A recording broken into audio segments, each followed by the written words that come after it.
Manikganj medical college ও হাসপাতালে ওষুধসহ প্রয়োজনীয় সরঞ্জামের তীব্র সংকটে ব্যাহত হচ্ছে চিকিৎসা সেবা। 6 মাসেরও বেশি সময় ধরে এই অবস্থা চলায় ভোগান্তিতে রোগী ও স্বজনেরা। তবে দ্রুত সংকট কাটাতে দ্রুত ব্যবস্থা নেওয়ার আশ্বাস কর্তৃপক্ষের।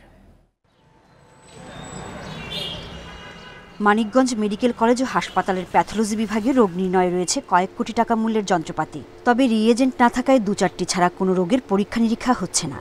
অলস সময় কাটছে এই বিভাগের কর্মীদের।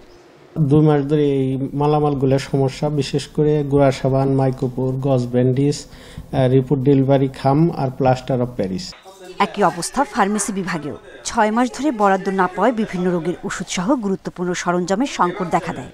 যখন প্রেসক্রিপশন দেয় বা লিখে দেয়, আমাদের এখানে আসার পরে আমরা আমাদের যে সমস্ত আইটেম আমাদের আছে সেগুলো আমরা দিয়ে দিই।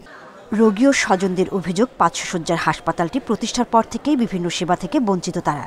পরীক্ষা নিরীক্ষার জন্য বেসরকারি ক্লিনিকে গুনতে হচ্ছে বাড়তি টাকা। কিট, তারপরে হচ্ছে ম্যাটেরিয়ালস, বলে যে এইগুলাও নাই। আমি বললাম যে এগুলো না হলে তাহলে সাধারণ পাবলিক, আমাদের মতো পাবলিক যারা আছে তারা কি করবে?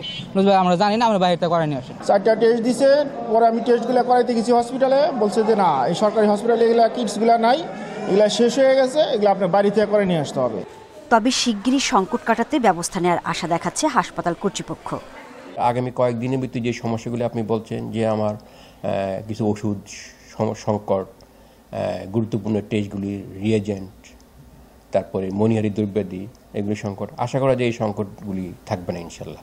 প্রতিদিন এই হাসপাতালের বহির্বিভাগে চিকিৎসা নিতে আসেন প্রায় 1000 রোগী। Independent news.